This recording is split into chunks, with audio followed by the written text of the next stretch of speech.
their own member of parliament to address them. And, you know, it had to take the plea of the president to listen exactly to Ochanda. And it's very interesting, and I think these are the exciting shifts in politics, that the people of Bondo, those particular people, my people, the people of Imbo in Bondo, preferred to actually listen to the president, and they cheered him. I was watching quite carefully because and he received quite a warm welcome. My mother and cousins and uncles were in that group. So this is the issue. But specifically because of Ochanda, let me talk about Ochanda actually, because he's my friend, he's my member of parliament, and so on. I think it's purely politics, and I'm not overly worried about him because you know, this has been one of the quiet MPs in the stronghold of the Odingas, who literally uprooted the Odingas from Bondo, right? And is quite respected in the ground. So what I foresee. Those ones, as far as I'm concerned, are temporary emotions, you know, where currently there's a lot of very positive vibe, let's call it that, you know, between the ODM mainstream and President Ruto particularly. Yeah, but I think once it settles, people will see quite clearly that Ochanda has always been on their side, despite the fact that you know, he was trying to play some slightly different politics. Right. Peter, is the ground shifting? I see politics in it. Considering that about 2 weeks ago, I was in Ugenya with the Honorable Moses Kuria. We were opening the county industrial park. We were given a presidential-like welcome at the governor's office. And then the proceeding from the governor's office to the venue where we had a function, you would actually not believe you are in the ODM zone because of the statesman-like reception we were given. And therefore, the presidential visit is not a thought that came that morning. It is a visit that was put in the calendar for some time. And therefore, the people who want to show the region that the region is still behind the Honorable Raila Odinga had enough time to plan. Because as I have said, I have been to Bondo, and I am not close with the current MP. But I know how much people respect him there. I know how much people, you know, give him a lot of respect. And therefore, to see people shouting, I could only read Maris, the people could have been gotten from God knows where to come and shout these fellows down. Because even if tomorrow Raila Odinga wants to come to the Mount Kenya members of parliament or the people who read politics will make sure that they show that that region is behind the Honorable William Ruto, they are behind Rigathi Gachagua, and therefore, with the presidential visits, you can never really tell that indeed whether what was being demonstrated is actual sentiment by the people, because people are being transported from, you know, let me tell you, it's true. I went, and I'm saying this is pure politics. We were 1 week ago, we were at Homabay. To go and open the industrial park with the Honorable Grande Swaga, the governor of Homabay. Again, we were given a presidential treat. In fact, from the governor's office to where we were doing the industrial park, we had like 400 borders reading us. And you would not again believe that you are in the ODM region. And therefore, with the presidential visit, and any other government official visit, you can never really tell whether that is the genuine spirit and the will of the people. There is a lot of politics at play, so and even if you are coming to my backyard and you do not support William Ruto, when you come home again with another leader, will make sure for the nation to know that this region still supports William Ruto, and therefore I think that is what, I mean, I see Olengo in all of it, because Olengo is not a politician of yesterday. I'll tell you, I see Olengo in all of it. That is what you're not saying. Yes, I am not looking at any other politician. I see a seasoned Olengo who made sure that one, on the other side, he will show the president that the region is ready for development. But on the other side, he wanted to show the president that those people who are coming to state House do not have support on the ground. So I read politics in any day. That's Lengo for you. You thought this was quite strategic for the leaders in that. Exactly. Also joining us this morning, of course, Suleiman Bashir. I had not introduced him, lawyer and governance analyst. A very good morning to you. Morning, like I did ask the rest, I hope you had a good Utamaduni day. And in the spirit of culture and patriotism, you were able to adorn in, you know, your attire, you know, representing the culture. Actually, I expected Prof yourself, because I'm going to court, to be in that spirit for they the rest of the done week. that. Yes, I will find them for on that. my part, I can easily say it's because of court that I'm forced to. The court should recognize our culture. They should be, yeah. But anyway, Bashir, when you're looking at, you know, the president's tour of Nyanza region, quite interesting. I mean, a 4-day visit, and there's a lot of talk. We had the Governor James Orengo also speaking on the issue of multi-party democracy and asking the president that should respect multi-party democracy, which the president responded to, and he said there's no way that you know, he as the head of state will be able to interfere on the issue of you know, multi-party democracy. You see, Zainab, I think for me what I've witnessed in Luo Nyanza this time was quite a game changer.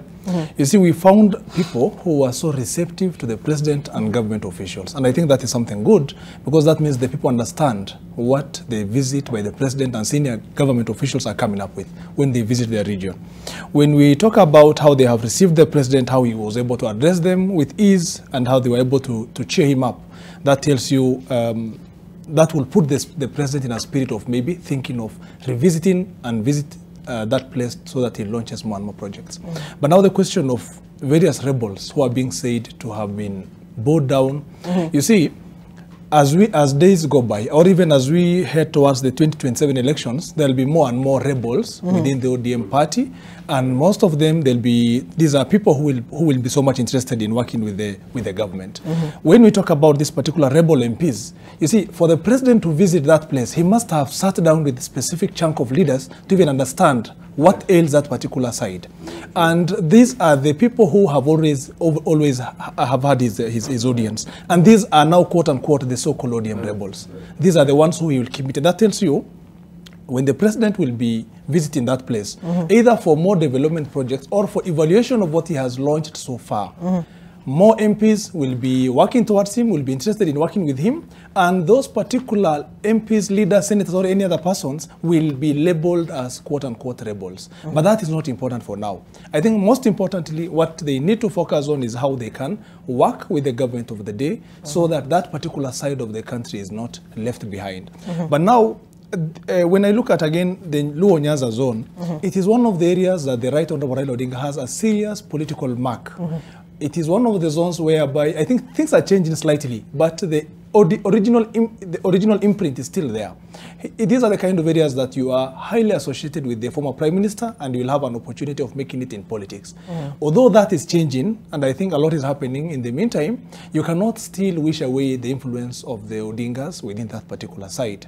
And when the people label you as a rebel, or when they boo you, there is a certain political consequence that will befall on you, either when you want a re-election or you will want to be freshly elected into a political seat. But it's a wait and see game. We have a lot to go between now and 2027. I can tell you there'll be more rebels within the basket. Yeah, that would be interesting to see. All right, and as that happened, well, on the other end, unease over party elections, of course, sparking fierce battles in UDA as well, or the planned grassroots elections by the United Democratic Alliance has triggered internal turmoil with a high risk of implosion in the ruling party should its leader, President William Ruto, fail to intervene in time. You have a petition seeking to restrain Secretary General Cleophas Malala from overseeing the process, which has been filed at the UDA's Disputes Resolutions Committee by Senate Majority Leader Boni Khalwale, and another petitioner over alleged plans to manipulate the December 9th party primaries.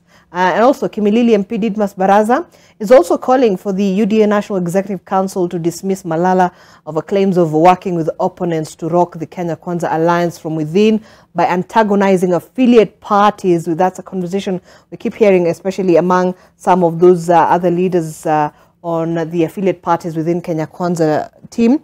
In Marsabit County, you have ward representatives who want Ruto to intervene and curb what they term as external interference into matters concerning the leadership of the county assembly. They say the wrangles could spill over to the planned party elections should the president fail to intervene. Well, Prof, when you're looking at this, a number of issues also coming out within the UDA party.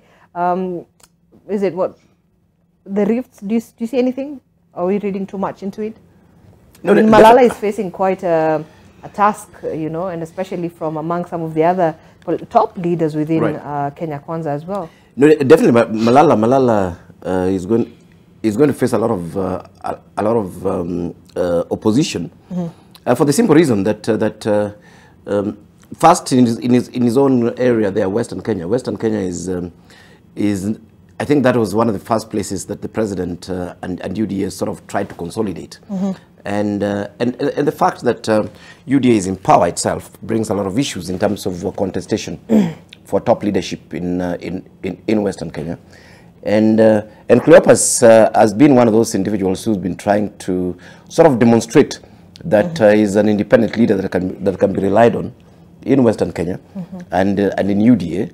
And you can imagine, not many people like that at all. And he'll be fought. So basically, but there's nothing to... Do you think the president should be worried about, you know, the party primaries that the UD is going to there face? Really is... With all these allegations being leveled against Malala and his, you know, sort of, you know, interference into some of these politics around that, you know, like, for example, what are we talking about? When you're looking at this in Marsabit County, MCAs accusing Malala of making changes in the assembly leadership without consulting them. That's just one of the issues. Then you have this petition already filed by Boni Khalwale as well. Yeah, actually, on the case of Malala and UDA, I'm not really overly worried about UDA. UDA is, I can say, almost another version of ODM. The only difference is that the UDA leader is in power. You know, President Ruto is, unlike President Uhuru Kenyatta, is a very hands-on leader. And I don't think he will allow UDA to go a direction that he does not want. So Malala and his people will remain in UDA serving purely at you know, the interests of the president as it actually were. So I'm not worried about UDA at all, because I think the president is very capable and the president is interested in controlling his party. There is no way in Mount Kenya you have, you know, political interest already by the deputy president, right? So, you know, you have like what the nation says. So, you know, Gachagua has some sort of focus in terms of who to have, you know, as part of his loyalists in key decision-making organs as well. So then you have already people who are coalescing around the deputy president in Mount Kenya, and those who are already with the president. Are you seeing anything happening there? The deputy president has a lot more issues to deal with in his hands. I don't think the party elections in Mount Kenya is the biggest of them all. I think the biggest issue, because I mean, whatever the case, he won't control the party, you know, against the president's interest. However, we know actually that the ground will shift in central Kenya simply because of the promises that the deputy president and the president made to the people of Mount Kenya, and the impact this particular economy has on the hustlers in Mount Kenya. So the deputy president's situation is really delicate in the sense that if UDA performs, then you know, he must stick with UDA to win his election. If UDA does not perform, then somehow he has to figure out what to do to survive in politics. Because the same, if UDA doesn't perform, then the same wave that swept Uhuru and his people from power will sweep the deputy president and his people from power. So he has bigger problems actually. I don't think the party bits is the most serious. And you see that, and in fact you see him totally confused, blowing hot and cold. One day talking about shareholders, the following day welcoming the president and congratulating him for leading all Kenyans equally in my backyard. Yeah, so I would not, surely, I mean, as a politician, I would not want to be in the deputy president's situation because there are too many fires that he actually has to deal with. Okay. Peter, we'll come back to the fires. We'll come back to that when we're having a discussion. Yes. But yes, UDA party, any, issues there you feel that perhaps you know, one of the issues Marara has to deal with, he has been seen as an outsider in UDA.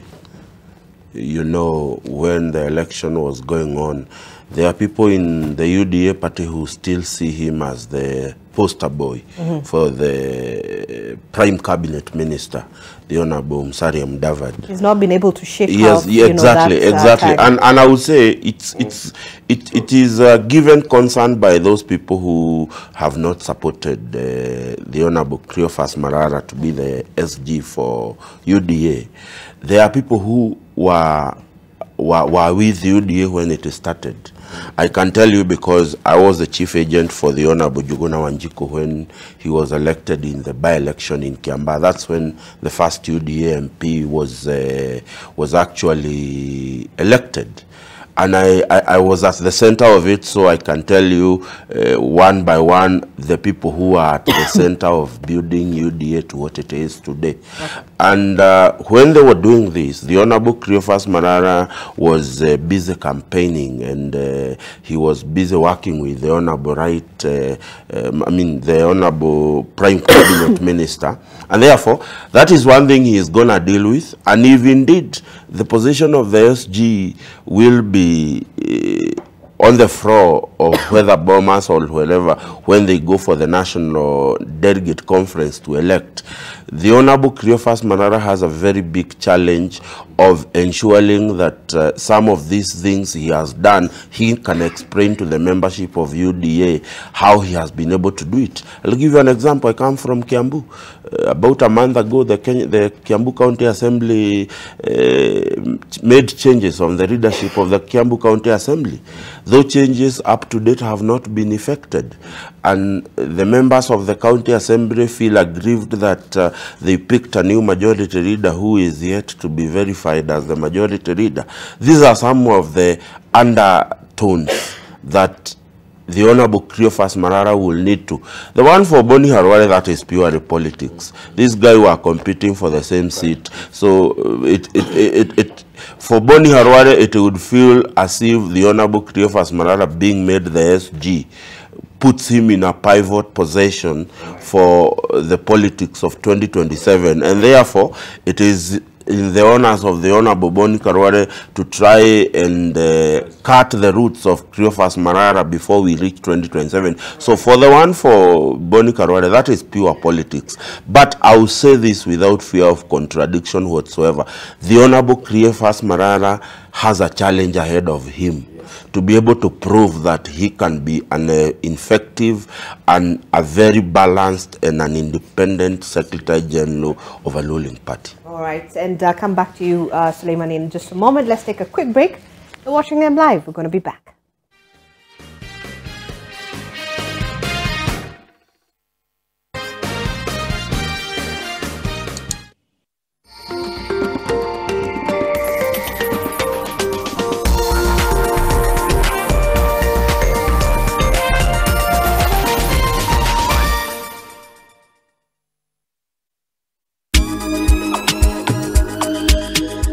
I can't understand, for example, why this guy wears like this. As a 24-year-old in this country, if I walk around in ripped jeans and I have dreadlocks, you've already judged me on the basis of how I look. You guys think I was born old. As we sit here today, we all carry a lot of pressure and sometimes even pain and issues that we go through. And as we say in our African culture, mwanaume akilia machozi yanaenda ndani. Being vulnerable is okay. Okay, I think that's the key. What we are lacking is the safe space to express that vulnerability. There's a difference between being vulnerable and broadcasting your feelings to everybody.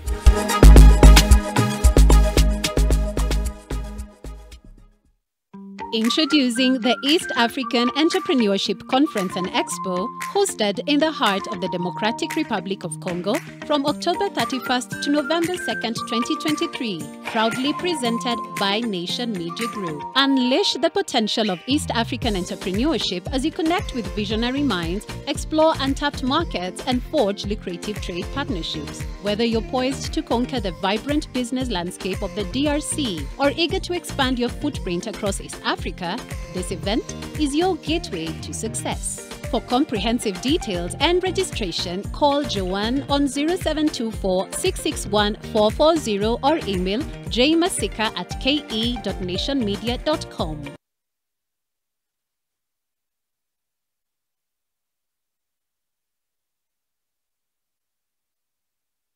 Rodrigo had it coming. He got between Diego and Natalia, taking Diego's place, lying to her and doing it behind her back. What chances do we have to prove that Rodrigo attacked me that night? It's almost impossible. And why? I need time to find my daughter and to give it to my wife as a present. Help me, please, Pablo. I just got robbed and I'm really terrified about what happened. They took all of my money away. Well, if that's the case, then tell me, why didn't they take your handbag? Head over heels.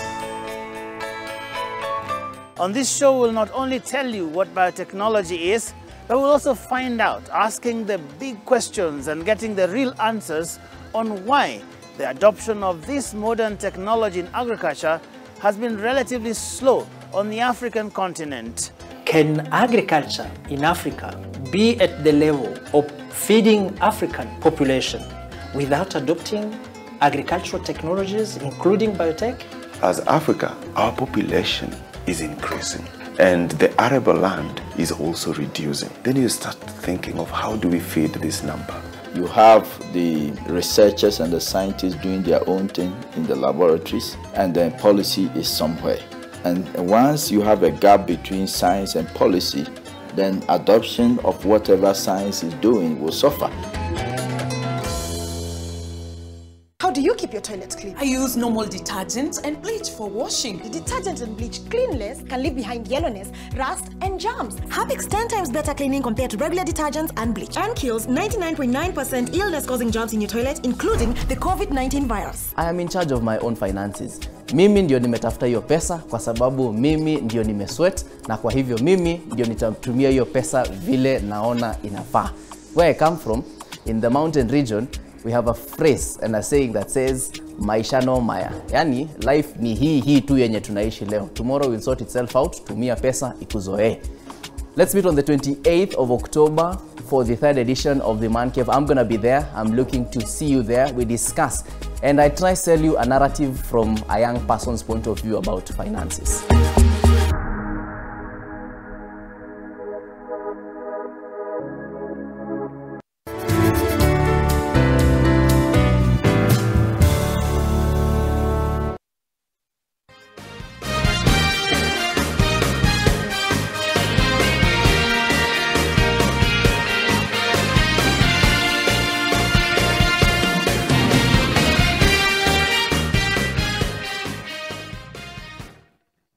And all right, welcome back. You're watching AM Live this morning. Excuse me, just a quick, just a small cold. 46 minutes past 6 a.m. And as we wind up on the papers, of course, Suleiman, you're going to give you an opportunity to also look at some of these things that are happening, of course, ahead of the UDA party primaries slated in December. Some of those issues that have come out, of course, Malala at the center of some of the allegations that, you know, he's trying to manage the elections. What are you reading from this? You see, Zainab, I think what makes up a party is how the grassroots officials or elections are held mostly. If the anticipated or the looming party elections or the grassroots are messed up, I think it will have a lot of ramifications on generally on the party. And that tells you there's a huge obligation or burden on the part of the Secretary General to ensure that he delivers a very fair grassroots election. But now, I think the other challenge he will find himself is, I have occasionally practiced before the party dispute resolution mechanisms and also at the PPDT. Mostly the biggest problem is the people who oversee the grassroots party elections. And if you, let's say you're a kingpin or a seasoned political leader, let's say from Mount Kenya or Northeastern Kenya, you will try and ensure that those who will oversee the party elections at the grassroots are certain persons so that you're able to achieve a certain result. You see now, for someone like the Secretary General to overcome all those serious seasoned political influences that will be occasioned by these leaders, it will have a huge toll on him. And that's what I'm saying. If he delivers well these particular party elections, it will be of good opportunity and of immense strength to the party. If he messes up, we are going to see a lot of petitions that will be filed before the party disciplinary committee and also the political party disputes tribunal. And that will have a negative effect on how the party will be doing. But there's a huge obligation on him, and we wish him all the best as he undertakes this exercise. All right. Just very quickly as well, as we wind up on the DN, First Lady in push for national dress. Well, there's a renewed push by First Lady Rachel Ruto and other state officials to have what they're calling a national dress. And of course, it's because she was speaking at the inaugural Utamaduni Day celebrations held yesterday at the Bomas of Kenya. The leaders saying such a step was not only a way of helping preserve the national culture, but also to promote patriotism. And that's why I asked my panelists if why they didn't come with, we need a national dress every time there's a Utamaduni Day or what we're celebrating something as a nation, be able to see that. But it's a conversation we'll continue to have on that. Meanwhile, let's see what else we have. Your days are numbered. EACC is telling bribe-loving traffic police officers. And of course, this is an issue that always has been a talking point in terms of the police officers who take bribes from motorists along major highways, who now been put on notice by the Ethics and Anti-Corruption Commission, announcing a fresh crackdown on corrupt officers. To Ali Mbarak, the EACC boss, saying the move is meant to dismantle corruption cartels within the traffic department at the National Police Service as well. Meanwhile, okay, let me move away from that. We've accounted for all Kenyans in Israel, says PS. Well, the government says it has accounted for all Kenyans in Israel. Roslyn Jugu, the Principal Secretary for Diaspora Affairs, saying no Kenyan living or working in Israel has been hurt, even as the rocket battles continued in Gaza between Israeli forces and the Hamas militant group there.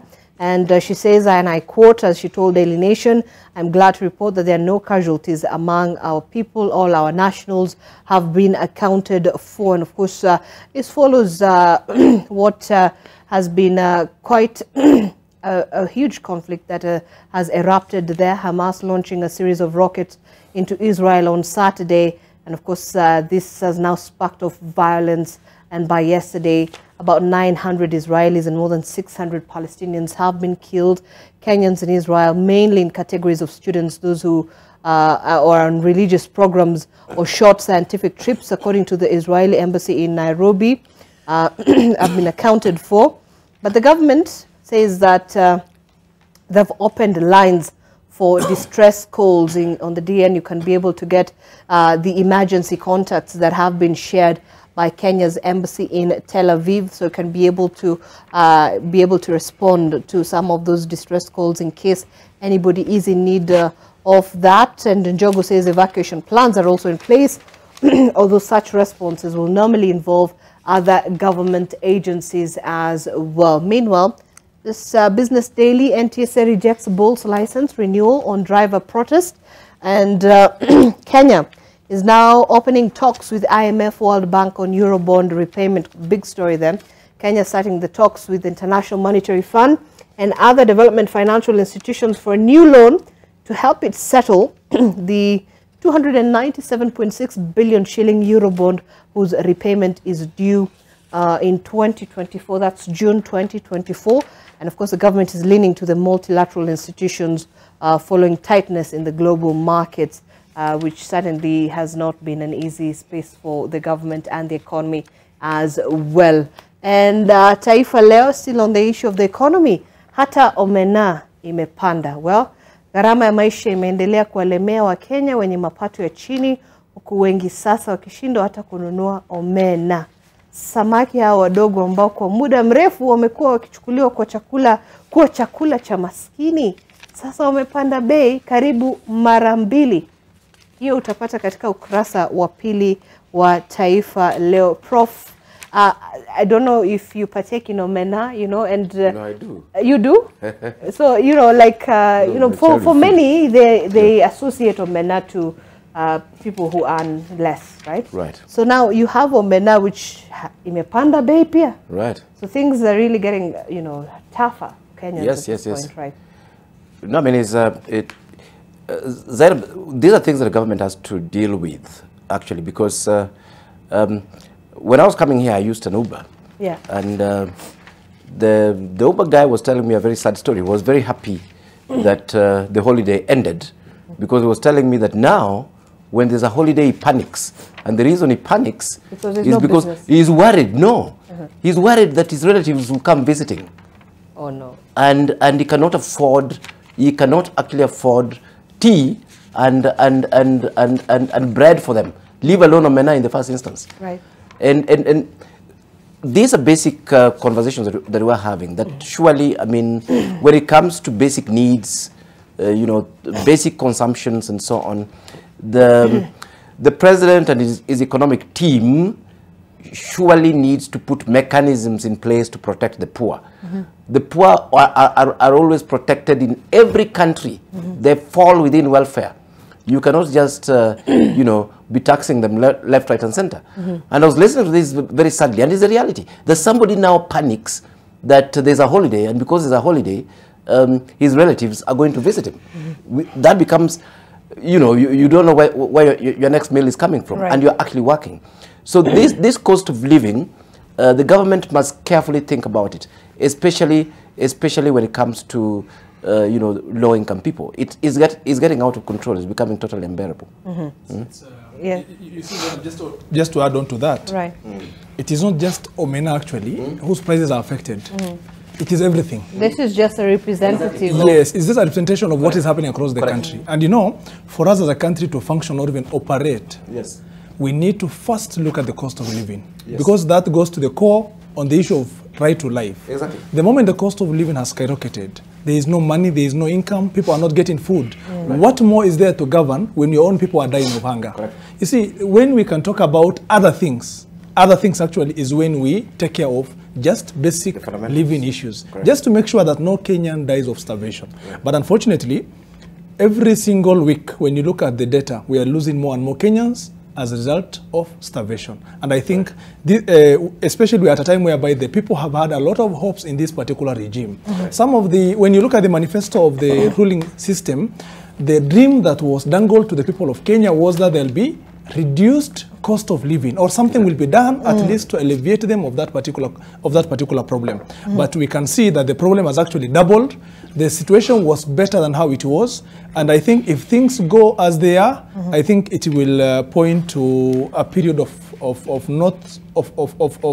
desperation for the people. So you feel we're heading to that direction? Of course, yes. and unfortunately, nobody is doing anything. Yes. Not the parliament, not the president, no one. And again, when you look at, because I do a lot of agreements for investors, the people who are seeking to invest in our country have also dwindled. Yes. The private sector is not doing well. We ordinarily, when you even look at how many companies are formed within a day, the number is crazy. Every single day, ask those who are running businesses within town. There are people who we represent who are arrested every day by the county council. Why? For lack of permits, for lack of, for reasons of lacking specific license and what have you. So I think things are tough, and all these things are made tough by the ruling regime. So something has to be done, so that at least we save the lives of the people. Peter, you don't agree?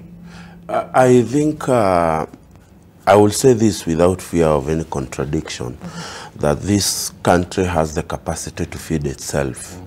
As I said when I was here last week, that one of the major problems we have, Zainab, is that we have not been able to aggregate what we harvest for tomorrow. And I give a good example of Nyandarua. When there is a good harvest in Nyandarua, there's a lot of potatoes, a lot of cabbages, a lot of carrot, and a lot of greens that come out of there. These are some of the things that have aided in skyrocketing the cost of living in terms of how much they cost, and they are the common food in our houses. And therefore, the moment we are able to aggregate those potatoes, put them in a cold room, that when there is an influx in the market, we can save some for tomorrow. I'll say this, and I keep saying this, and people have said that we continue to blame the previous regime.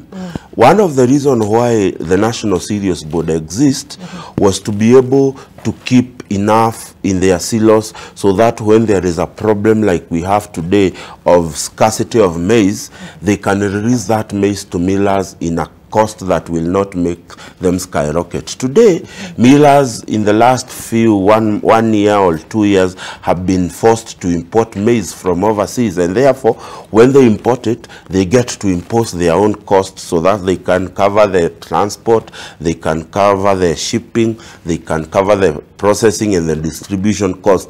All that cost is put to the consumer. And that is why the cost of living has skyrocketed in this country. But if the National Serious Board that told us that in the last 3.5 years we have not had a bumper harvest, the question would have been, having known what the weatherman said, why didn't they go out there to Mozambique, to South Africa, to South America, and brought more maize when it was in the influx in the market, so that they can caution us? So what we need to do today, that we are only, when we have a bumper, Professor will tell you, we are always only short of 700,000 metric tons of maize when we have harvested well and stored maize in our silos, and National Serious Board has taken maximum harvest. It would save us a lot of time, and it will save us a lot of money, and it will actually regulate the cost of living. And therefore, what we need to do as a country is that we need to aggregate, look at what do we grow that is perishable, that can have its life prolonged, in terms of doing cold rooms, in terms of processing it into something that can have a little bit more shelf life and all those things. We just need to ensure that if we can aggregate everything that we grow in this country, including that omena that is exported to people in Belgium and other places who love it, we can be able to feed this country. And I do not agree with my brother that the government is not doing anything. We have already commissioned the construction of 47 county aggregation and industrial park. The basic purpose of this investment, it is to aggregate every agricultural product coming to individual counties. Go to Busia, they are doing cotton. Homa Bay are doing cotton. Migori is doing part of cotton. But how fast would that translate? You see, I'll tell you, Right. the government came in 1 year ago. You know, in 1 year, there are a few things you need to do before you can actually build an industrial park. You need to do a visibility study. You need to consolidate that visibility study so that you can start the process of how do you finance it. And eventually, you need to put out tenders out there, and people have to be awarded to do these things. That process has taken place, and people and contractors are on the ground. They have 9 months to deliver 47 county aggregation and industrial park. Immediately they are doing, as they are constructing, the government is organizing an investor conference in March next year, where by the time these industrial parks are complete, investors will come in and start aggregating. Because does it make sense, Zainab, that... But Mwananchi needs food right now. But you see what the government is doing. Right. The government is supplementing the issues. Because let me tell you, food, the fact that we gave subsidized fertilizer, it is meant that we are solving this problem at source, that more Kenyans will get more fertilizers to plant, and we have started harvesting. And in a few months, things like unga will come down. Because Zainab, will tell you, it does not make sense that maize leaves Trans Nzoia County and heads to Mombasa to be milled, and another truck will bring unga in Trans Nzoia. Why wouldn't we want to have a maize flour company in Trans Nzoia at the source of the raw materials? Those are some of the problems we are having in this country. And I will tell you, in 9 months, every county, 47 of them, they will have an aggregation and industrial park to be able to process agricultural product, because it is agriculture that has put Kenya to be the 4th largest economy in Africa. And I think for me, it's that we are looking at the simple solutions like the one that was offered by Jubilee government, because you know Kenyans are used. Jubilee government, you say fuel is high, they come up with a subsidy that is not in the budget.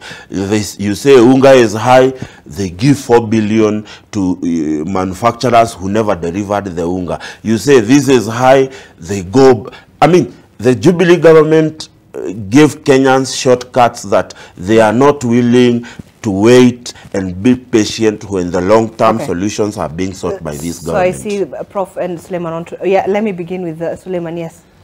Zainab, you see, two things we need to really be serious about. The question of always saying that this government was in office just a year for now. You know, a year is a lot. These are 12 months.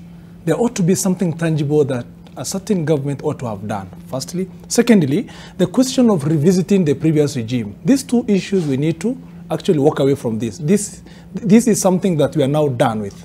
This is a new system that is in government. It's a new government that is now in office, and it's a government that has sold its own manifesto to the people.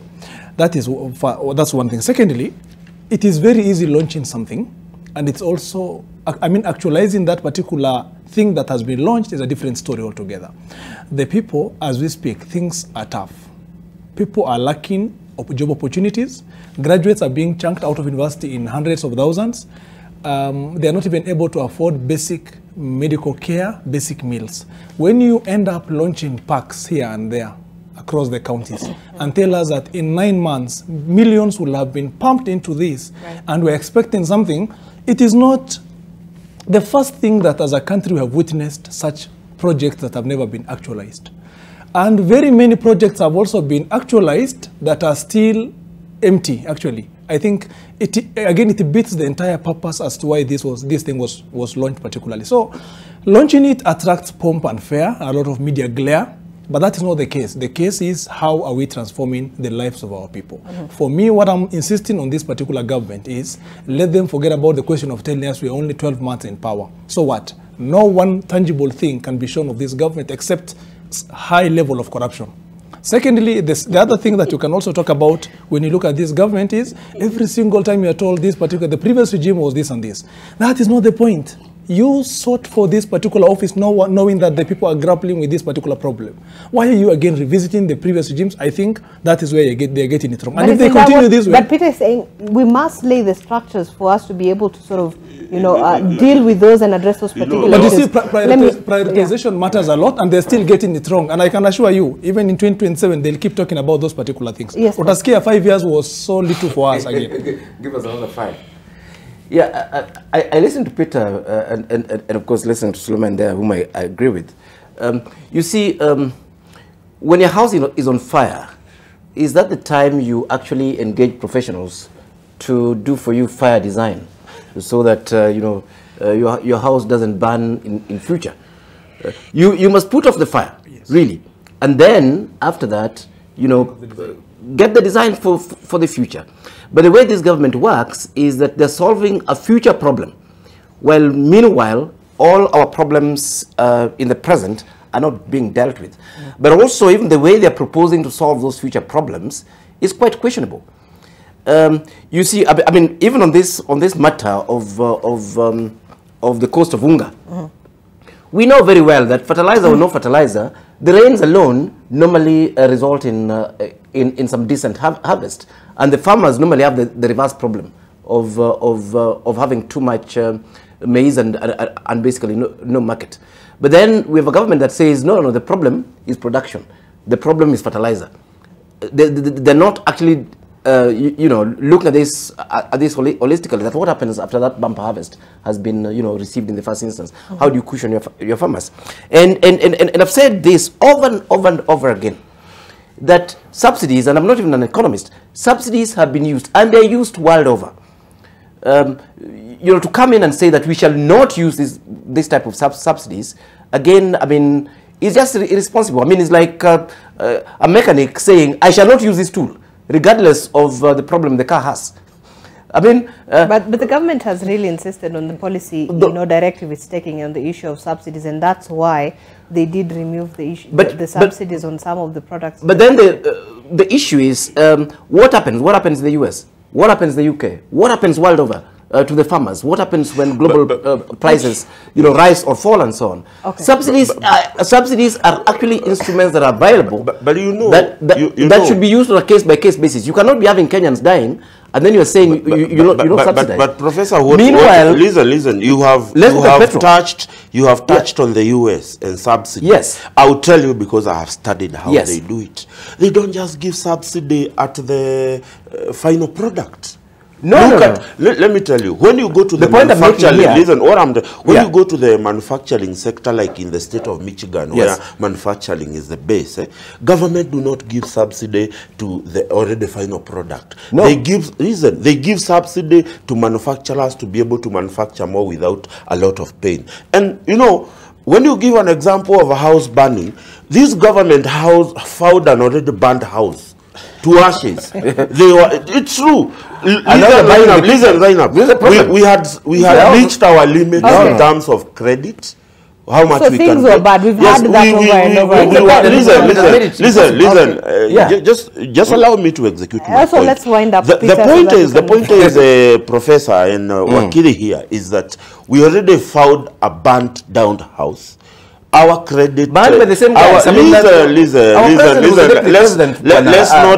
Let's not sit here and pretend as if we do not live in this republic. We know. And we don't know how the power was being run in the previous government. It would be hypocritical for all of us to be in pretentious nature that the Honorable William Ruto had a stake in how this government was controlled. Listen, the point here I am making is this, that our credit limits was at its worst. Our national income was at worst. The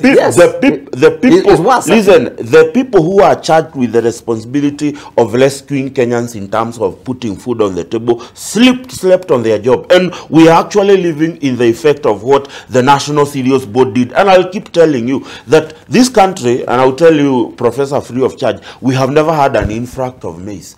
Every time, even the moment we harvest at our best, we are always short of 700,000 metric tons of maize. And therefore, this is the point, that this government, it is 1 year.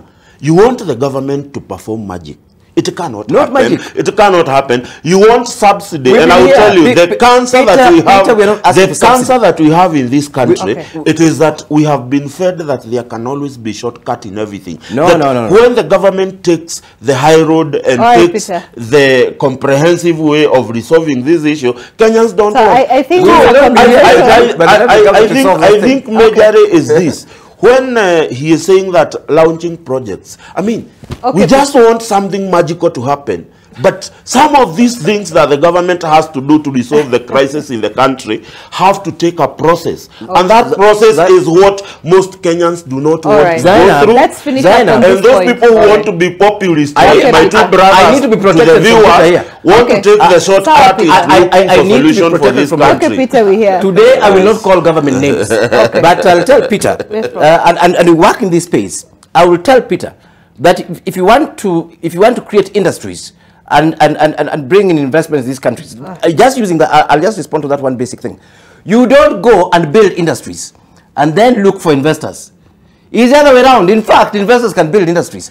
You work the other way around. You look for investors. All right. Now they're telling us that no. That is the assumption. This is my time now. This is my time. I can tell you, it is your time. Protect me from this. But it is not your time to tell a lie. No, it's not a lie. Because for the 16, it is not a lie. No. 16 county aggregation parks that have been launched up to now, they have been launched every day with investors who are waiting for them to finish to invest. Who tells you they are not investors? They are the 16 already launched. The investors are ready. So please don't lie to Kenyans that they are not investors. No. Okay. We have to move away from this so that we can get you to something different, right? Just something important. Very quickly, because we're almost I attended the launch of the Garissa Industrial Park. There was no such an investor, just for the record. Okay. It's one of the places whereby a park was actually launched. There was no such investor. It's only a scenario whereby we have witnessed a county was asked to contribute, and the national government said it will contribute the rest. Nothing else, no investor, no one. You see, He attended. But you are the one. I can no. There's a conference next year. Listen, my brother. You are invited to Garissa. You attended. Before that launch happened, there has been a sitting with the CCM for trade from Garissa, with the county secretary and with the governor and the then CS for trade Moses Kuria, and we have already identified the potential investors who are going to invest. No. It is about potential. Let me tell you. Do not come here and promise Kenyans magical things that cannot happen in a day. I think we're going to create a whole new day, a whole new show for that. Things that cannot happen. Okay, so we'll move away from that. So this is what we'll be discussing in a moment, right? We'll come back to that. On the standard, of course. Okay, gentlemen, on the standard, this is what we have. Facing Uhuru, of course, is it a Damascus moment, they're asking. After spending 5 years bashing his predecessor, the president and his deputy appear to have a change of mind and are heaping praises on a man they have loved to hate. What is afoot and why the change? Page 6 of the Standard. Well, you have President William Ruto there, if I quote. It says, and let me say that, I must congratulate my predecessor, President Uhuru Kenyatta, for his foresight in coming up with the Kisumu shipyard refurbishment. And to see what we're seeing here is phenomenal. On the other hand, the Deputy President saying the elections are over. It is time to gather and unite our people. We have agreed that no leader will pelt former President Uhuru Kenyatta with stones because he is still our son. All right, so that's another issue. And I think it just takes us to our conversation as well as part of our State of the Nation conversation this morning. If I can get to page 6, but let me see if I can get that to the hard copy of that news there. And of course, Ruto and Gachagwa's about turn on facing Uhuru. I don't know, Prof, do you read anything from that? You know, of course, this should have really happened. Whether Uhuru performed or didn't perform, you know, is the government of Kenya, and that government is run by our taxes. I think politicizing development and politicizing what the previous regimes had done is not wise. We need continuity in the first instance. And what we saw is that these guys came in with all sorts of, you know, promises and razzmatazz and stuff like that. And for the last one year, they've been launching Uhuru projects. So I think suddenly it has occurred to them that they're not likely to launch any project of their own. And because of this particular one, they have to quickly shift the narrative to what it should have been in the first instance, that, you know, they're building on what Uhuru built, which to me is the right thing to do. But as usual, it took them one whole year to realize that, you know, their plans, all those things that promised were not going to happen. So they might as well have just said that, look here, the former President Uhuru Kenyatta did some things and we shall pick from where he left and, you know, complete those projects because it is good for the country and monies had been spent. And also to just say that, look, I mean, our own plans and policies are very wishy-washy, so they're not likely to result in anything, you know, in the short to medium term. So we'd rather continue with what was there before. So for me, even politics aside, this is actually something that was long overdue.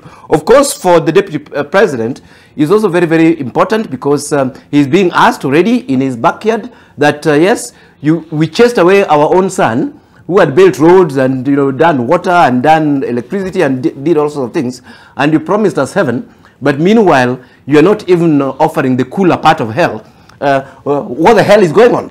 And you know, he's coming, shifting pole to say that actually we were misled. We were misled to demonize our own son so that, you know, he can align himself with the people who will be saying that actually Uhuru was not an enemy of the central people as they made it appear during elections, but was actually a friend and meant well for that particular region. So I see two things here. Number one, on the positive side, I'm very happy with this statement. I see a situation where the current government is saying, look here, there were plans that were started by the previous government, and it is only important that a responsible government completes those plans. Kibaki did exactly the same with Moi's projects. The first thing that that government did was to finish up all those projects that had been politicized. This particular project, that is a project government that is full of mafeces, as we're told by the Deputy President himself, must also realize that first and foremost, it makes sense to finish those things before they look for new tenders, where they can actually loot the country that's already, bleeding almost to death. So they're doing the right thing. And I support 100%. They should actually look at all those projects that have been, started, that are stalled halfway, or that have been implemented halfway, and complete them. It is in the interest of Kenyans, even as they're pushing for this mythical relief that might happen long after we are dead, that Peter here is hawking quite vigorously. Peter. You know, it is good to note with a lot of interest that the professor worked for the former president, Uhuru Kenyatta. So I can understand where he's coming from. They used to meet at a private farm here along Thika Road with the president to discuss about Kenyans issues. So when we are talking about the Honorable Uhuru Kenyatta, I can imagine the emotions that are flaring when he is expressing his point. That's what I'm telling you. Exactly. Can I tell you, Zainab? The Honorable Waziri Kipchumba, the Minister for Road, in the streets and the corridors of power, he is referred as the Minister of Debt. That's what they call him, the fellow CSAs, because of the mess that the president left in the roads infrastructure. And as you have seen in this budget, we have dedicated more money into finishing the project that was started by the president. It is actually showing a lot of leadership when you come in and you do not prioritize the projects that you want to do, the new ones, rather than finish what was started. Whatever was started by the president, every single project, major project that was started by His Excellency the President Uhuru Kenyatta, has been financed by debt, and he knows it. Every single mega project you see that was done in the last 5 years has debt written all over it. And therefore, the President, William Ruto, had no luxury of coming to start new projects. In the first place, how would he have started new projects, with which money, from where? Because the money, we have already taken a lot of debt that we must pay. You have seen somewhere in the newspaper they are talking about negotiating Eurobond. Today, if you asked what Eurobond did for this republic, you cannot really say with essence, this is what Eurobond did for this republic. And therefore, I think for me, when you look at facing, of course, media have to look for cause headlines to sell, facing Uhuru. I don't think so. What I think is that you cannot 100%, and I have alluded to that fact, that you cannot 100% blame the Honorable Uhuru Kenyatta that he was a total failure. There are things that he was able to do. One of the things you must give accolades for him is that he has been able to actually change how military works in this republic. The military has been more responsive to the civilian project than it has ever been in the entire history of our military. That one you have to give it to him. But nonetheless, when the president is talking about, the Honorable Deputy President is talking about Uhuru and coming together, this has nothing to do with the national politics. This has everything to do with the Mount Kenya politics. Which I would tell you, and I don't hide behind the fact that currently the Mount Kenya politics is very polarized. There needs to be what nowadays people are saying, going back, kwenda nyuma ya hema. So when you see the Deputy President extending this olive branch, is it then sort of a political move to secure his standing within the region? I don't see it as his standing, his own personal gain. I see it as he is trying to make sure that as a de facto leader of Mount Kenya, you rally the community together.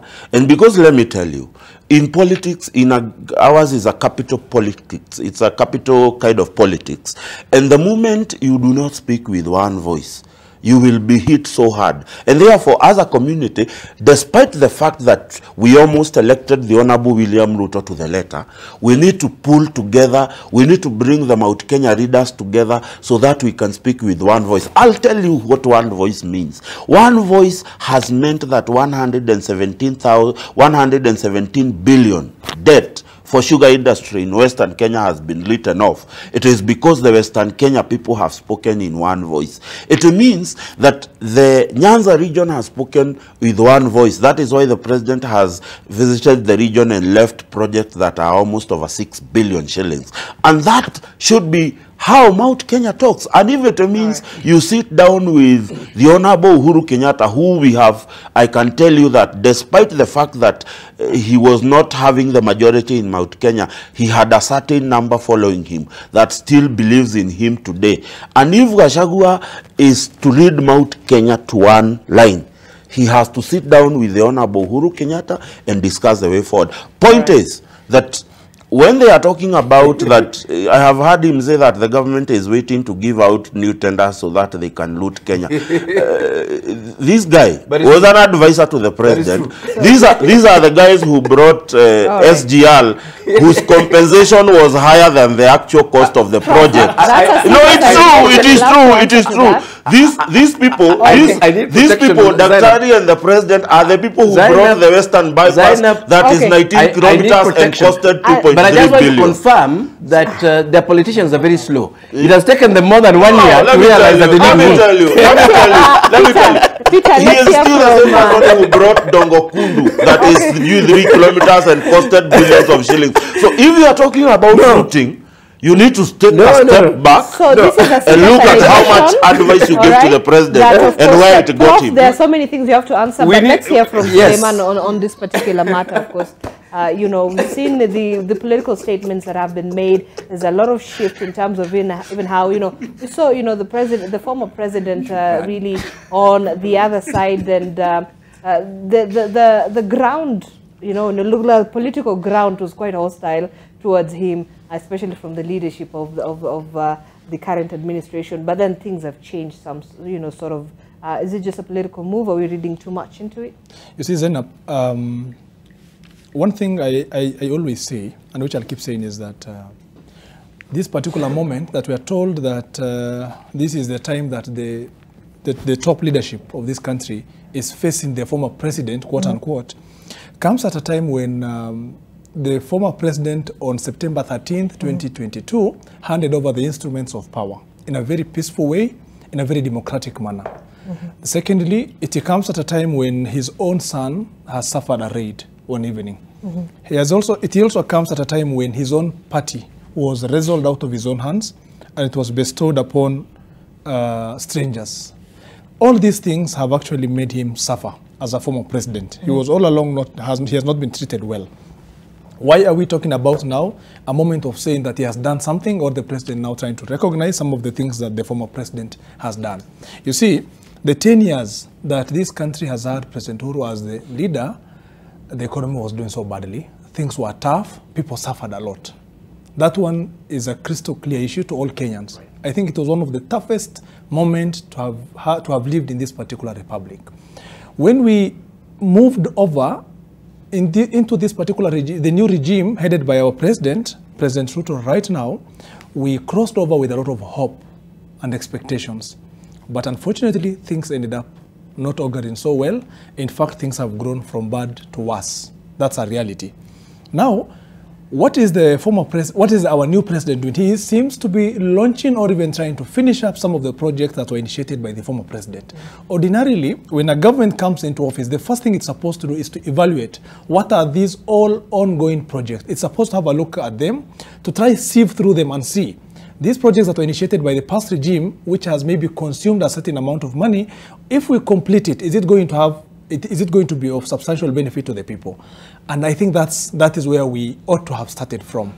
You remember some time back, there was a circular that has actually slammed the brakes on all government projects. And I think the president at that time said, no more launching of new projects. We are going to either finish or focus on what is existing at the moment, or what is in our hands.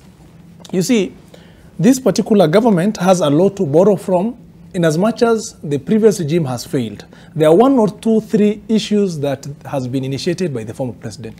It is good to give him the credit where he deserves it. It is also important to finish up those projects where we find that those particular projects are people-centered. Thirdly, it is true that the economy is still in a mess. What is important for now to be done is, it is always to seek for, it is good to seek for his advice where we think it will be of benefit to the current regime, because it seems to be lacking any advice at all in terms of how it's going to transform the lives of the people. But you already have, okay. I think Peter would disagree, yes, but yes. But now let me come to Mount Kenya. Okay, very quickly. What we can see of our deputy president when he talks about galvanizing either the old leadership or the current leadership of the Mount Kenya, it's a question of politics. Yes. And you see, we happen to be within the political practices in as much as we are just done with an election 12 months ago. I think what we ought to do at the moment is to maybe suspend the issue of politicking to try and focus on in the next 4 years what can be done for either the people of Mount Kenya, Nyanza, or anywhere across the country. But when we see the deputy president talking about trying to bring back the old son to try and see how he's going to again get hold of the entire Mount Kenya region, it is not important at the moment.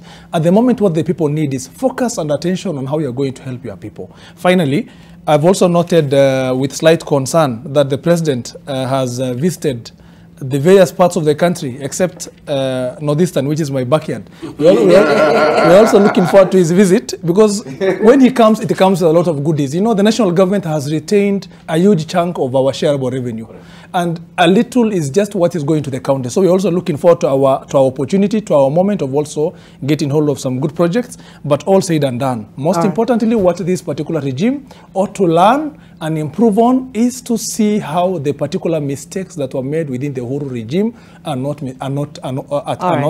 repeated, and to try and most importantly see how they can nip corruption at the very bad. All right, let's take another quick break here on AM Live this morning. When we come back, we'll be having a conversation on that bill that was assented by President William Ruto on Monday. Of course, it's the Privatization Bill 2023, which is now the Privatization Act 2023, and some of the concerns that have been raised with regard to the same. We're going to be back in a short while.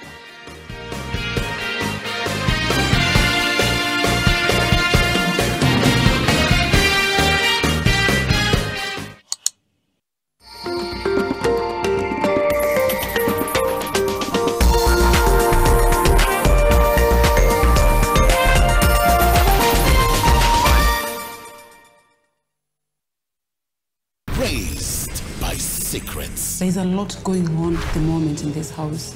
Their true identity is uncovered in the brand new unmissable Zari. Starts 23 October. Only on Maisha Magic Plus, channel 163 on DSTV Access, GoTV Plus, channel 3.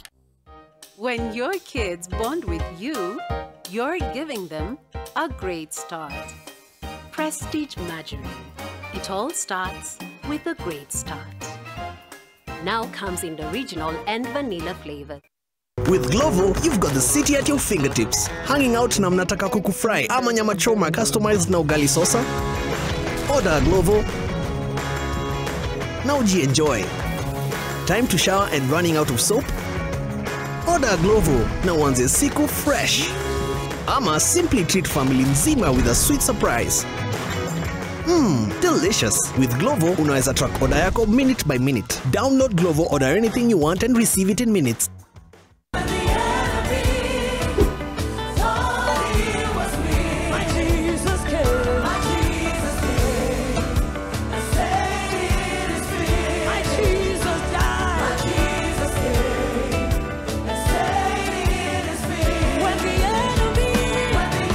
To get It's Finished by Njoki Munyi, dial star 812 star 801 hash.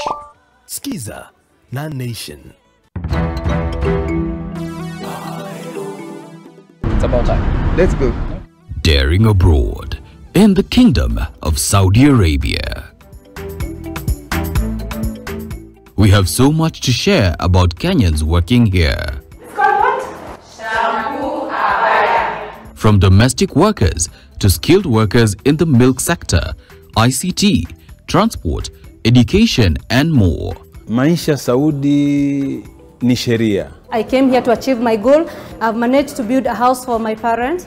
Also, how Kenya and Saudi Arabia are collaborating on labor issues. We want the Kenyan to come here and feel welcome. It continues to be an important market for our labor. From this October, as we begin our 4th season on NTV.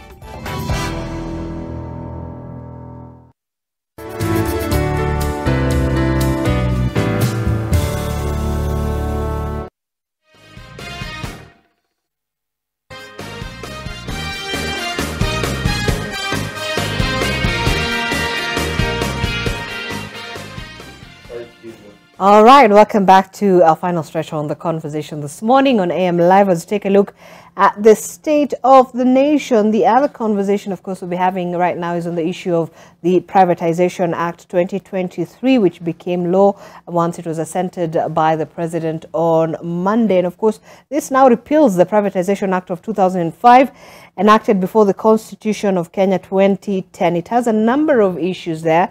If I would be able to look at that, key among the changes it includes the establishment of what is known as a privatization authority, and it removes the requirement for parliamentary approval for members of this authority, which means under the bill, the cabinet secretary will be responsible for formulating the privatization program, which shall be approved by the cabinet. Well, then the National Assembly will ratify the program, while its implementation will be undertaken by the privatization authority. And well, I know that about 10 entities have already been lined up for the privatization. They include the Kenya Pipeline, you have the Kenya Meat Commission, Kenya Ports Authority, some 5 state sugar millers in the country were also set to undergo leasing. So then the conversation, of course, goes back to the issue of accountability and oversight.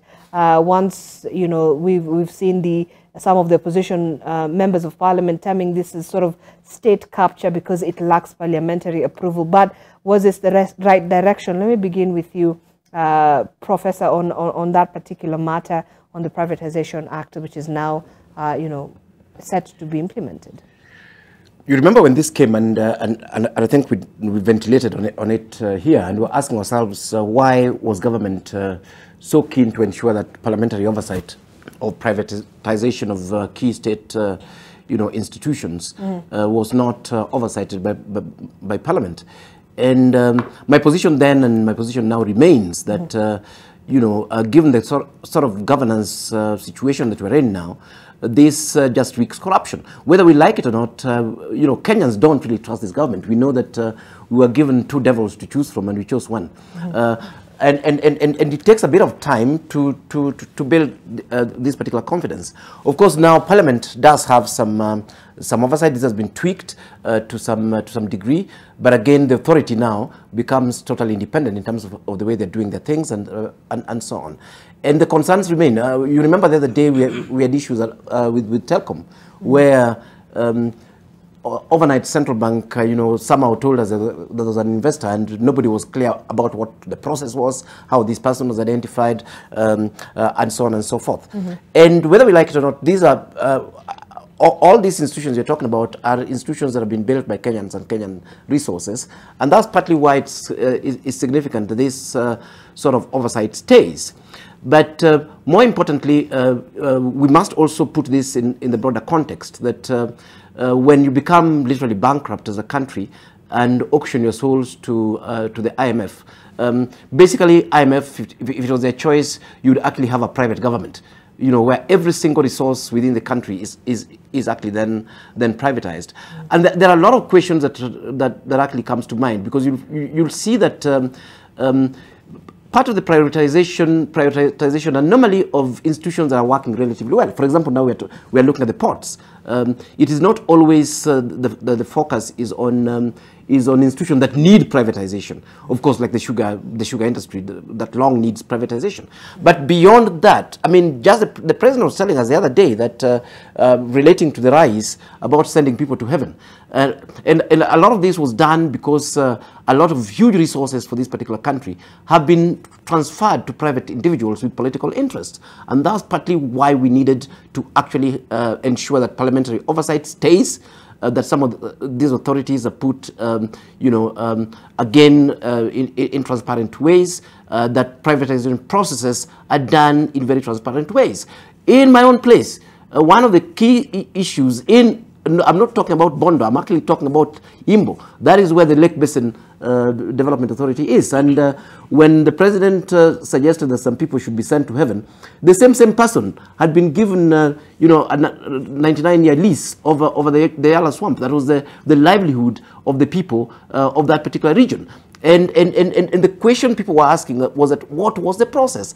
So the challenges that we've had with privatization in this country remain 100%. If anything, from where I sit, they're even becoming worse, because the little oversight that was there is being almost you know, eroded and made non-existent. And the concern is that those who are politically connected are going to be handed over the wealth of this country and will be poorer than we are. We'll be trying to reverse some of these things in the future.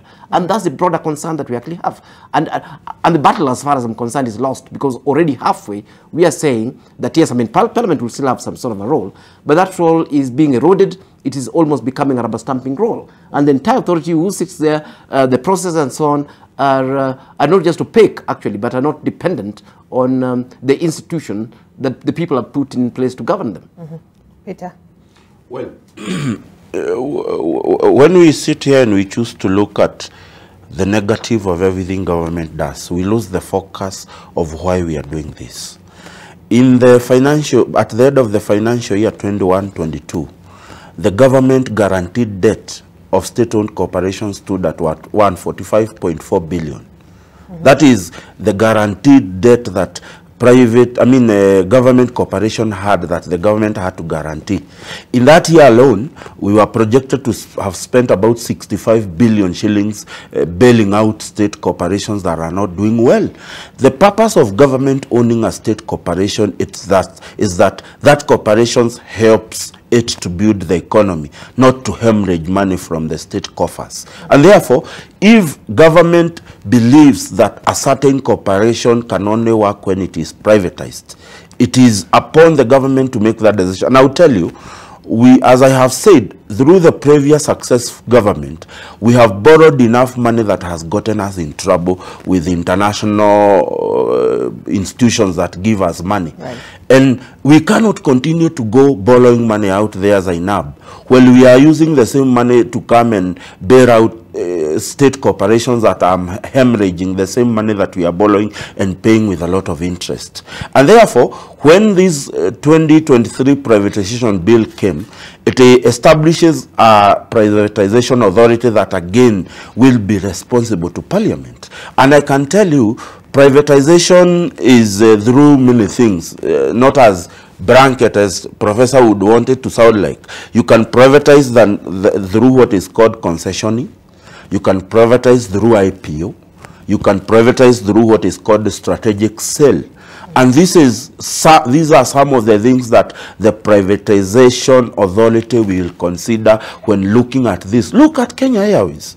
We have been bailing Kenya Airways for the last, how many, I don't know, since the days of Titus Naikuni as the head of Kenya Airways. Kenya Airways has continued to make losses and government has been forced to bail it out. Is it right? Is it okay that state-owned Kenya Airways continues to hemorrhage money from the state coffers? What is the purpose of staying with it? If we can strategically privatize it or do an IPO and release some of the government shareholding into a private entity that can turn it around, then so be it. One of the major problems we have had, it is the bureaucracy in Parliament in privatization of these government-owned entities. And therefore, this has been passed by Parliament. It has not been, it is not authoritative as some of us would want to make it look like. This bill was taken to Parliament. It has gone through all the processes of Parliament where representative of the people sit.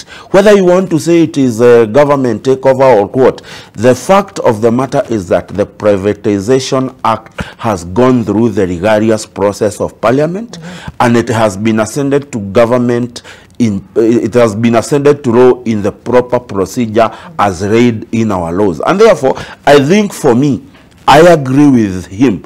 We need to look at how we will make sure that the privatization authority is not misused and it is not abused. But I'll tell you, it has been long overdue. We cannot continue having government corporations that continue to hemorrhage money from the coffers. This government corporation, in the essence of building them, was that they will help the government to meet its economic responsibility to Kenyans. And therefore, if a corporation cannot do that, I say, for instance, Kenya Airways, it should have been privatized long ago. If you look at the list of those companies that were put by the Jubilee government in the privatization line, these are some of the things that have hemorrhaged money. Look at How much money have we written off from the sugar industry? 117 billion. Do you want to tell me that the government will continue again and pump money to continue hemorrhaging and creating debts? Look at how we tried to revive Kenya pan paper. It hemorrhaged a lot of money from government. It has never woken up. Mumia Sugar, we put money in Mumia Sugar. It has not woken up. We have put money in Kenya Posta. It has not woken up. And I think for me, the public-private partnership is the way to go. If we want government to continue making money, if we want these corporations to continue being beneficial to Kenyans, one, those who are employed directly, and those who benefit indirectly from either those who are employed or what is produced in those corporations. And therefore, I don't want to read a lot of sinister motive as most people want to do. Sometimes let's sit back and give the government benefit of doubt and see what it is going to do for Kenyans. Bashir, right direction, despite some of the concerns in terms of oversight, at least from Parliament's side? You see, Zainab, this particular new law was first introduced in the House in sometime in January this year. It was actually introduced on the floor of our houses.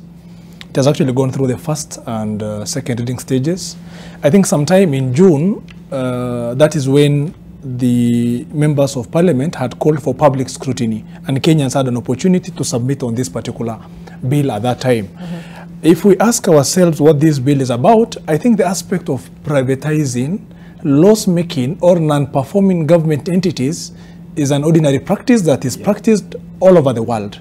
Where it is done rightfully, there's a way it will even save us a lot of costs, and it will even be an income generating, a revenue generating platform for our country. When you look at when ordinarily the House prepares a bill, at the last stage, there's a report that is done by the Parliamentary Budget Office.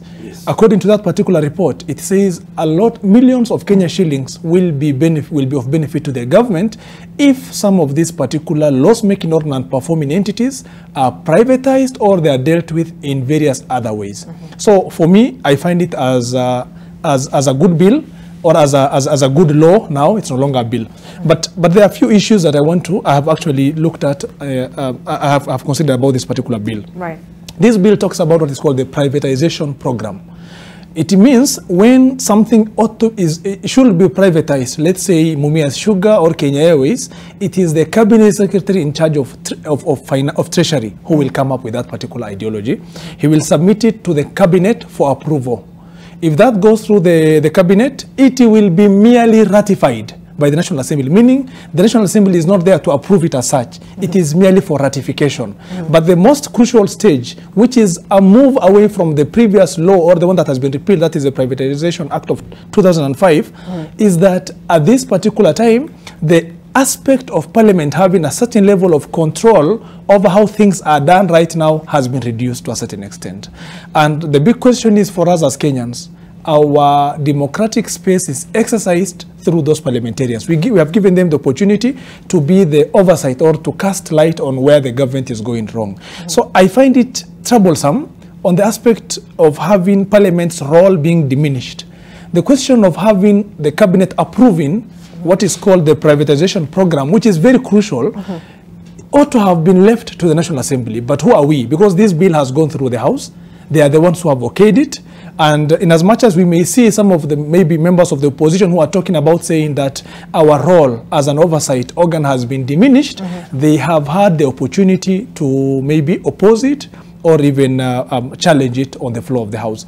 Finally, another crucial issue about this particular new law is, in as much as it's good, when you are not comfortable with, let's say, a certain privatization ideology that has been fronted, let's say you want to challenge a certain thing, the procedure is quite cumbersome. You first have to do an objection letter to the authority, that's the privatization authority. If a decision is not in your favor, you will again do a slight appeal before what is called the board, the privatization board. Then it is from there that then you will do that you will lodge your appeal before the High Court. So you see that particular three-level procedure for you to even get to the High Court to challenge such a privatization organ. But I'm saying this, if it is done properly, if the necessary transparency and accountability aspect is observed, it will be of crucial importance to the people. And when you look at Section 6 of this law, The most important, again, angle or organ is called the Privatization Authority members. Right. This particular membership, the Cabinet Secretary has 4 persons he's going to appoint. These are people who are expected to execute the necessary skills and competence. But mind you, when he appoints them, the National Assembly will not approve or look at it in any way. Meaning, once they're appointed, that is it. So that particular also aspect of appointing the Privatization Authority membership, I find it of a slight concern. But I'm saying, if it is done properly, it will work for us. And again, Section 4 of that new law talks about ensuring transparency and accountability, and everything, all the procedures are done in line with Article 10 of the Constitution in terms of the national values and principles. In other words, if that particular procedure is flouted or any private entity or private persons are favored, there are certain modalities of challenging that particular program. So it's a good law. Let's have a look at it. Let's see how the government implements. It may be a better deal for us in terms of how our loss-making entities are saved. But more, again, finally, let me just say this. Some of the loss-making entities are of crucial national security installations. When you talk about the Kenya Ports Authority, it is not something small. It goes to the heart of what is happening in our country. So we have to be really keen about who we are handling through the various modalities, because there are 4 ways through which the government can deal with this. And the 4th way, mind you, says, according to the law, the cabinet may think of any or may use any alternative that it finds to be appropriate, meaning that's an opportunity, again, the cabinet can take advantage of in terms of how it will deal with that particular government entity. So if it is done properly, it will be good for us, but let's be let's be cautious as to how we deal with our national security installations. Kenya Ports Authority means well to us. Our Kenya Airways is also of immense importance. Let's also have a bit of disclosures in terms of the agreements that the government enters with these particular private persons. Later on, we will end up figuring out some strange contract that was signed between these particular parties. So that is what we need to avoid. Openness and transparency is the key way to go. Okay. Yes, Prof. And even with that, I mean, you already have Raila Odinga, who's actually supporting the president on the issue of the port services, and he's saying this, is going to help in terms of it's a global practice and it's going to attract private capital for expansion and modernization. Of course, this is coming even in the midst of some disgruntlement from leaders within that area. Actually, Zainab, I mean, if you listen to us here, and even I'm not surprised about Raila's position. Stance on the ports, yeah. Yeah, because I mean, if you look at privatization in a normal neoliberal political economy, it the philosophy behind it makes perfect sense, and that's something that we cannot really contest. All we are saying, basically, we are saying government does not. The business of government is not to do business. Business should actually be left to the private sector. But as Bashir has highlighted, and even Peter has actually highlighted, the issue, there are other issues beyond that. We do actually have facilities of strategic interest for the country.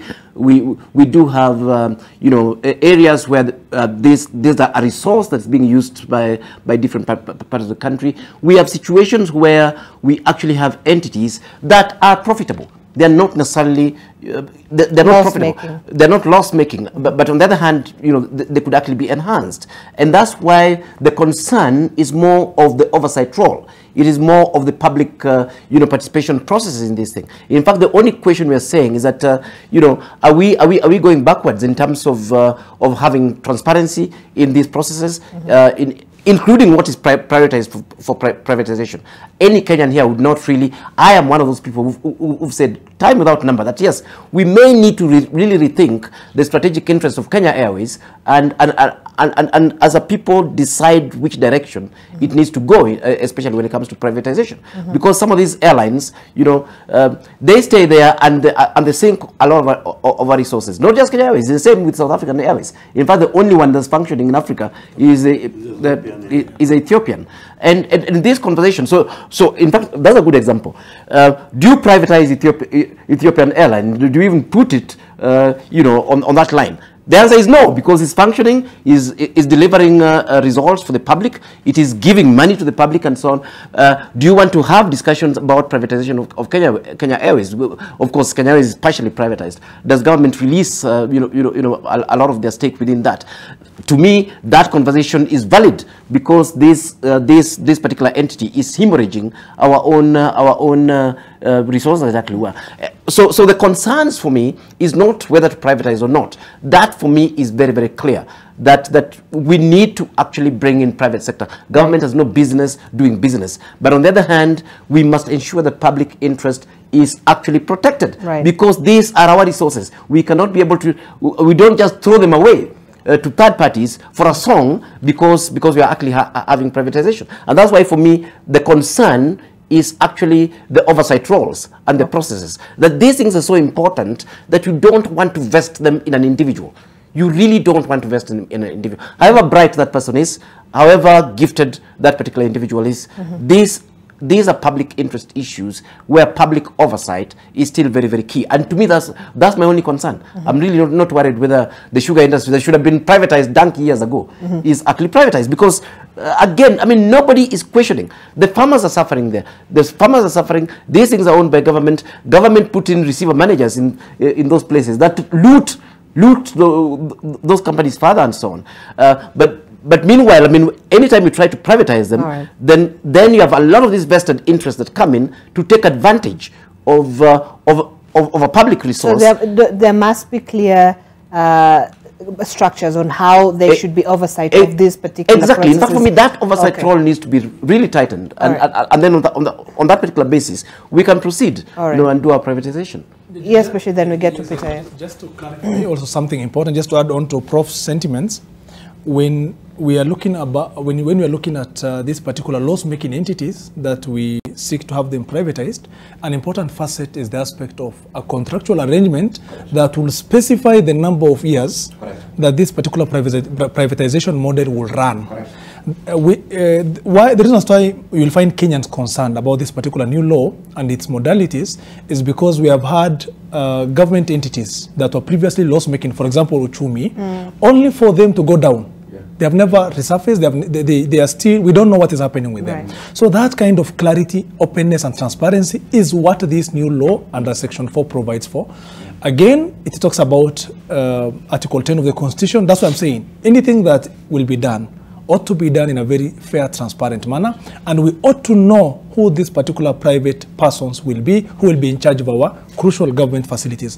And most importantly, let the government make sure that the membership of this particular privatization authority ought to be people who exude skills and competence, people who can do well in terms of handling our government facilities. Right, Peter. Well, I think it's important to note that the Privatization Act, as he has put Section 4, it's very clear on which modalities the government will use to privatize state-owned corporations that are not doing well.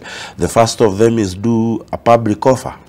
They can be able to do a privatization through public offers. This means that whatever they do is public records. Everybody will know the procedure. Number two, it is tender. You can actually put up a tender on the newspaper, invite bids for those who are willing to take over the companies. So sale of shares. Yes, actually this is a tender to sell the entire, maybe half of it, all of it. It depends with how the privatization authority will see it. And then number three, there is what is called the exercise of preemptive rights. This is where you allow the already existing shareholders to buy into government shares. This way you allow them not to have their shares diluted or the value of their shares going down. Whichever way the privatization authority is going to choose, everything they do must be on public record. It cannot be done somewhere in an office. It has actually, if you look at that law at the end of it, they have to make sure that every record is public before the actual signing of handing over. And I agree with him. The privatization should not be what we call eternity. It should have a span that we are giving you 25 years, and then we can relook in whether we will continue or we will revert back. It should not be opaque. But I will also, very important to point out something about the Kenya Port Authority. There has been a myth that has been created that we want to privatize the entire port. That's not the case. Kenya Port Authority is inviting companies to come and build new berths. They are not giving out the right to control the already existing port services. What they are saying, we have a very long line where we can build more berths and invite more shipping companies to come and dock in Kenya.